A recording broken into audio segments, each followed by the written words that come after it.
60 Minutes Rewind. It's hard to believe it's been 30 years since Adam Sandler first appeared on Saturday Night Live. But did you know that Sandler was let go just a few years after he joined the cast? We wanted to know why and how he evolved from a TV comic to the rarest of things, a humble movie star who's brought in billions of dollars at the box office. This month, the 53-year-old, who's sometimes described as juvenile, may surprise audiences who think they know the Sandman shtick. He takes on a gritty, dramatic role in a movie called Uncut Gems, and his performance is drawing some of the best reviews of his career. We wondered if all the buzz had turned Sandler into a serious, self-important actor. We got our answer when, fresh off an overnight flight, he wanted to meet us at a basketball court. It looks like a bunch of high school kids or junior high. Usually I can keep up with that. Actually, no, not usually. How you doing this? Are you 3-on-3. 3-on-3? I fly in, try to find a game somewhere, play, get a little sweat. His game says a lot about the real Adam Sandler. Oh, not bad. Generous with an assist, quick to compliment. Nice job, buddy. But with sharp elbows and a tongue to match. Ball hog. You've been in New York like 36 hours. How many times have you played basketball? Oh, that's very good. So once with you, then I played right before this. I'd say five sessions. Is that what you do pretty much every time? It's kind of when I have nothing to do. I battle eating. I say I can go eat or go play hoop. Right. Ups and downs of the chubby life. Adam Sandler is an unconventional movie star. He favors oversized clothes, untied sneakers, and a fresh-from-the-hamper look. A proud father of two with his wife of 16 years, Jackie, he's a regular guy living a charmed life, which is all part of his appeal. His career is heavy with far-fetched comedies like Happy Gilmore and goofball gets-the-girl comedies like The Wedding Singer. Could be the man who grows old with you. Shift. His films usually feature his friends, Shift. and he usually plays a fish-out-of-water character who prevails in the end. It's a formula that sometimes fizzles. That's how we roll in our house, baby. You know, when people talk about your career, they talk about these ups and then the downs, ups and the downs. Man, I don't know what the downs have been. I mean, maybe in some people, when they write about me, they talk about my downs, but I don't have any downs. I loved every movie I've made. I've never in my entire career phoned one thing in. The critics have said, I'm going to read you my favorite ones. You know, this movie is the last nail in Adam Sandler's coffin. Another said he's no longer a movie star. And another one called you a man-child. I hear that. Yeah, that makes some sense. You're not bulletproof. I mean, I'm not, it's gonna hurt. That stuff doesn't hurt me anymore. I think it hurt me 20 years ago. It got me 20 years ago. I was kind of shell-shocked, like, what happened? They say I suck. I thought I was good at this. I don't care. It needs to be changed. Do it. His newest film may surprise his critics. Uncut Gems is far from a predictable Sandler farce. It's an intense, dark drama set in the cutthroat world behind New York's 47th Street Diamond District. I'm not buying watches. This is Howard Ratner. He plays Howard Ratner, a jewelry dealer and sports gambler in desperate straits. $1,000 a point. Okay. It's a plum part with serious acting chops required for every scene. I don't know what I'm thinking. I don't know what everybody's... Everybody always talks about you being such a likable guy, and then you play this loud, sweaty, obnoxious character. Did you have any reservation about that? I was scared, yeah. And I was like, oh, I don't know, man. I don't like him very much. How you doing, Howie? Hey, good Pesach out. All right, Larry. Hi, pal. How are you? Yo. This is kind of the street where we shot a lot of stuff, got prepared, it's basically the big part of the movie, this block. It is character-rich here. Right? Yes. And action! Sandler researched the role for months, creating a cadence and wardrobe befitting the part. Rimless glasses, gold chains, and oversized teeth. What's up? Opposite retired NBA superstar Kevin Garnett, who plays himself.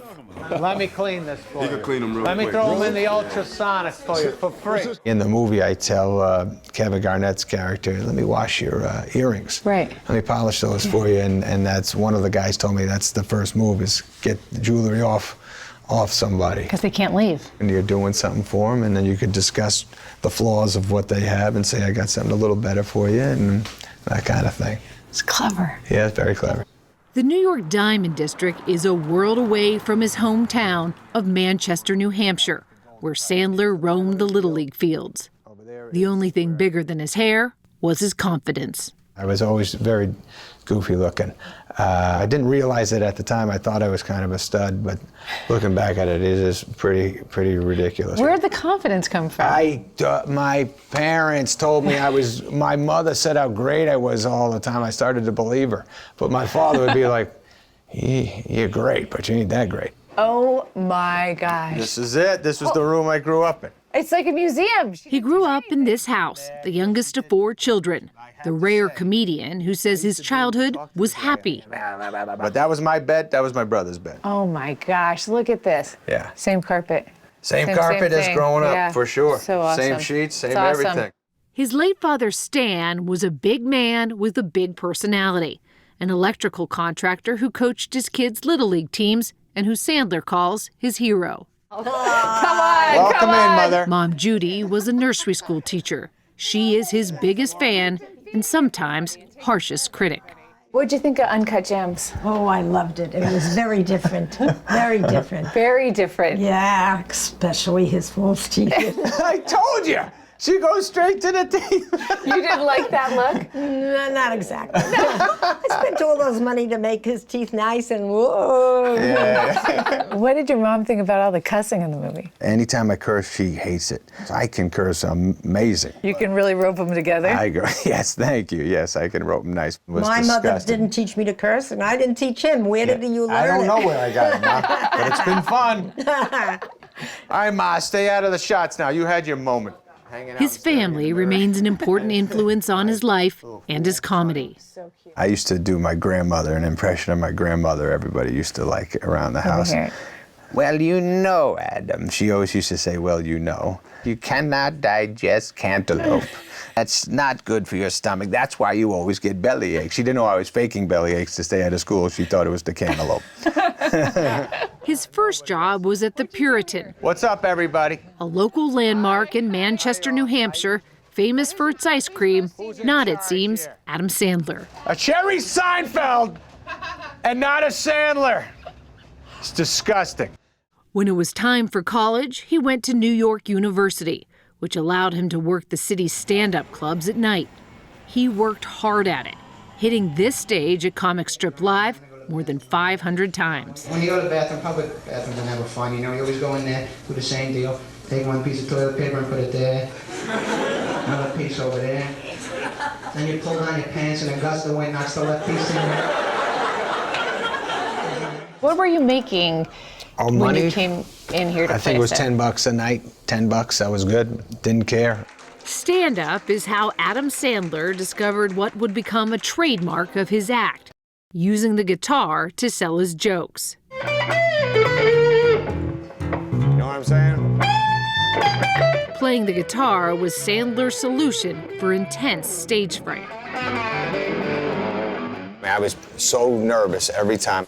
Then I'd get up and I wouldn't remember what I was supposed to say and go blank, and you have the guitar in your hands, because that way I was at least doing something. It was a security blanket. Yeah. Still living in the dorm, he got his first big break, a guest spot on America's most popular sitcom, The Cosby Show. It didn't last long. I did 4 episodes, and I remember wanting to be on 5, you know? I was always at that place in my life. I think you're so low key that Yeah. you don't really realize that you were so ambitious. I was very driven, man. I don't know what the hell was going through my head. What did you want? Was it, I got to get to SNL, I got to be a movie star, I got to be... I wanted the Eddie Murphy. I wanted that. Being like Eddie Murphy meant becoming a movie star, but first getting to Saturday Night Live. He made it there when he was just 23 years old. The story will continue after this. Holy moly, look at this. This is it. This is the best. The best. Whoa. My brother said to me when I was applying for colleges, I said, what should I study? He goes, why don't you be an actor? You should be a comedian. I said, yeah, I'll do that.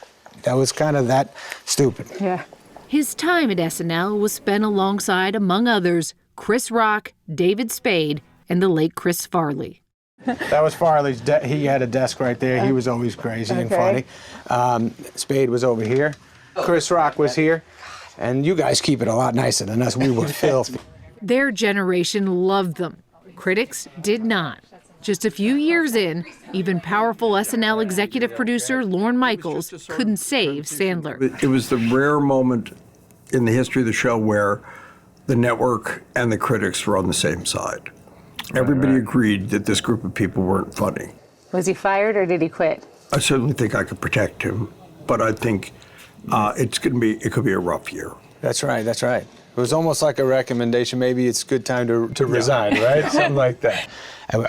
My heart was broken and I was scared. And then you don't like telling anybody, hey, you know that thing I was doing? They said I was no good at it. Sandler returned to SNL last spring for the first time. Nearly 25 years after he was asked to leave, he got the last laugh. But it was his heartfelt tribute that night to pal Chris Farley, who died in 1997 of a drug overdose, that stole the show. I sang it in rehearsal when we were first doing it in the daytime, and I kept getting choked up. I think it was just being at SNL and being in the place that I hung with the man. But yeah, Farley was the guy that we all just said, well, he's the funniest. Now who's next, you know? Thank you so much. Sandler is holding his own.